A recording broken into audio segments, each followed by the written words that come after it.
হাঁটু প্রতিস্থাপনের পর হাঁটতে পারব কিনা, এটি একটি সাধারণ প্রশ্ন যা তারা আমাদের করে।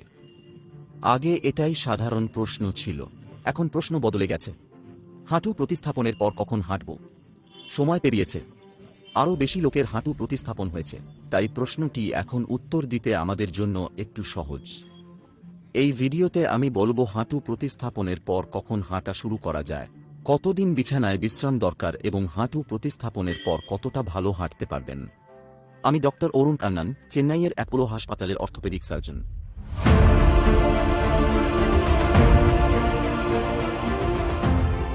সাধারণত হাঁটু অস্টিওআর্থারাইটিস এমন রোগ যেখানে তরুণাস্থি ক্ষয় হয় বা পুরোপুরি চলে যায়।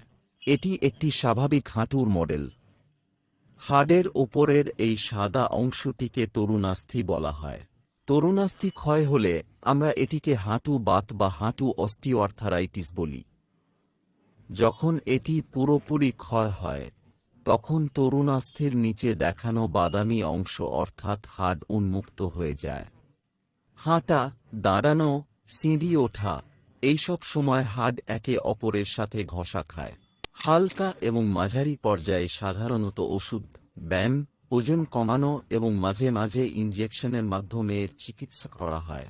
শেষ পর্যায়ে যখন তরুণাস্থি পুরোপুরি চলে যায়, যখন দৈনন্দিন কাজ করা কঠিন হয়ে পড়ে, আপনি সাধারণত 10 থেকে 15 মিনিটের বেশি হাঁটতে পারছেন না, সিঁড়ি উঠতে পারছেন না, তখনই হাঁটু প্রতিস্থাপনের অপারেশন করা হয়। এই অপারেশনে আমরা যা করি তা হল হাড়ের পৃষ্ঠকে এভাবে ধাতুর আস্তরণ দেওয়া, নিচে আবার এভাবে ধাতু থাকে এবং মাঝে থাকে অত্যন্ত ক্রসলিংকট পলিথিন। সুতরাং হাড়ের পৃষ্ঠটি ধাতু দিয়ে ঢাকা পড়ে এবং মসৃণ চলাচলের জন্য মাঝে এই অত্যন্ত ক্রসলিংকট পলিথিন থাকে।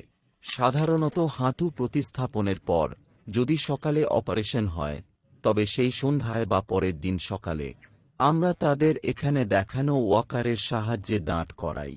ওয়াকার হলো এমন একটি কাঠামো যা আপনি ধরে রাখতে পারেন।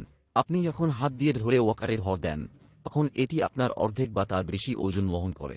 অর্ধেক ওজন আবার হাঁটুর মধ্য দিয়ে যায় এবং আপনাকে ওয়াকার দিয়ে দাঁড় করানো হয়। হাঁটু প্রতিস্থাপনের প্রথম দিনে আমরা যতটা ওজন সহ্য করতে পারে ততটা ভর দিতে পারি এবং হাঁটতে শুরু করি।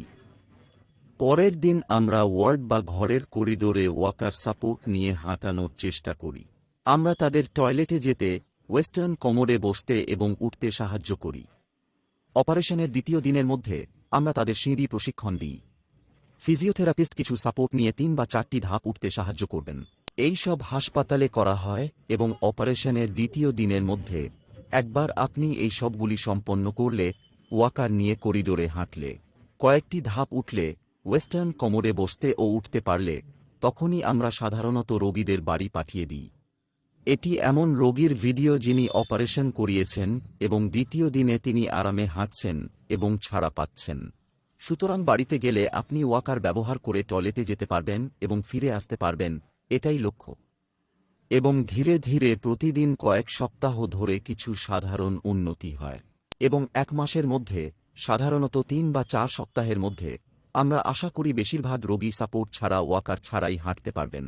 কিছু লোকের চেয়ে একটু তাড়াতাড়িও করে, তবে বেশিরভাগ মানুষের জন্য সাধারণ লক্ষ্য, আমি বলব 90% মানুষের জন্য 3 থেকে 4 সপ্তাহ ওয়াকার নিয়ে এবং তারপর ধীরে ধীরে ওয়াকার ছেড়ে দেওয়া। সুতরাং অপারেশনের প্রথম মাসে তারা সাধারণত বাড়ির ভেতরে ওয়াকার ছাড়াই হাঁটে। যেমন এখানে দেখানো হয়েছে, এই ভদ্রলোকের হাঁটুর বাত খুব গুরুতর ছিল এবং মারাত্মক নকনি ছিল। অপারেশনের প্রায় 4 থেকে 6 সপ্তাহ পরে আপনি তাকে কোনো সাপোর্ট ছাড়াই স্বাধীনভাবে হাঁটতে দেখতে পারেন। সাধারণত 2 মাস শেষ হতে হতে তারা সবাই সাপোর্ট ছাড়াই আত্মবিশ্বাসের সাথে হাঁটছে। তারা বাড়ির বাইরে যাওয়ার জন্য প্রস্তুত। ওয়াকারের সাহায্য ছাড়াই বাজারে বা মন্দিরগুলির মতো উপাসনালয়ে যেতে। গাড়ি চালানোর কথা বললে, সাধারণত 2 মাস এমন সময় যখন আপনি গাড়ি চালানো শুরু করতে পারেন। 4 চাকার গাড়ি সাধারণত প্রথম দিকেই আরামদায়ক, এমনকি 1 থেকে 1.5 মাস পরেও লোকেরা 4 চাকার গাড়ি চালানো শুরু করতে পারে। 2 মাসের মধ্যে আপনি আত্মবিশ্বাসী হলে স্বল্প দূরত্বের জন্য 2 চাকার গাড়ি চালানো শুরু করতে পারেন এবং তারপর আপনি আত্মবিশ্বাসী হলে এই ভিডিওতে দেখানো ভদ্রলোকের মতো রাস্তায় এটি নিয়ে যাওয়া শুরু করতে পারেন। 3 মাসের মধ্যে তারা সমাজে আরামে হাঁটে এবং এটাই আমরা হাঁটু প্রতিস্থাপন থেকে আশা করি। দীর্ঘ হাঁটার জন্য একটু বেশি সময় লাগে। 3 মাসের মধ্যে আমরা আশা করি বেশিরভাগ লোক প্রায় 15 থেকে 20 মিনিট হাঁটবে। 6 মাসের মধ্যে অনেকেই 30 থেকে 40 মিনিট হাঁটে। এটি আবার একটি গড়। কিছু লোক বেশি ফিট, তারা বেশি হাঁটতে চায়। এমন লোকও আছে যারা হাঁটু প্রতিস্থাপনের 6 থেকে 9 মাস পরে 1 ঘন্টা হাঁটে। কিন্তু এই বয়সের জন্য গড় আমি বলবো, আমরা আশা করি তারা হাঁটু প্রতিস্থাপনের অপারেশনের পরে খুব বেশি অস্বস্তি ছাড়াই 30 থেকে 45 মিনিট হাঁটবে। এবং 2 থেকে 3 তলা ওঠা সাধারণত 6 থেকে 9 মাসের মধ্যে সম্ভব। এবং এটি সাধারণত দীর্ঘ সময়ের জন্য স্থায়ী হয়। আজকাল হাঁটু প্রতিস্থাপন দীর্ঘস্থায়ী হয়। আত্মবিশ্বাসী ডেটা সংগ্রহের মাধ্যমে আমরা বলতে পারি যে 90% হাঁটু প্রতিস্থাপন প্রায় 20 বছর বা তার বেশি সময় ধরে টিকে থাকে। সুতরাং আপনি যে উন্নতি পান তা বেশ দীর্ঘ সময়ের জন্য স্থায়ী হয়। লোকেরা সাধারণত সমাজে ভালোভাবে হাঁটতে পারে, খুব বেশি অস্বস্তি ছাড়াই তাদের কাজ করতে পারে। এগুলি একটি সফল হাঁটু প্রতিস্থাপনের লক্ষ্য। হাঁটু প্রতিস্থাপন সম্পর্কে আপনার প্রশ্ন বা বিকল্প অভিজ্ঞতা থাকলে অনুগ্রহ করে আমাদের মন্তব্যে শেয়ার করুন। আমরা পরবর্তী ভিডিওগুলিতে সেগুলি দেখব। ধন্যবাদ।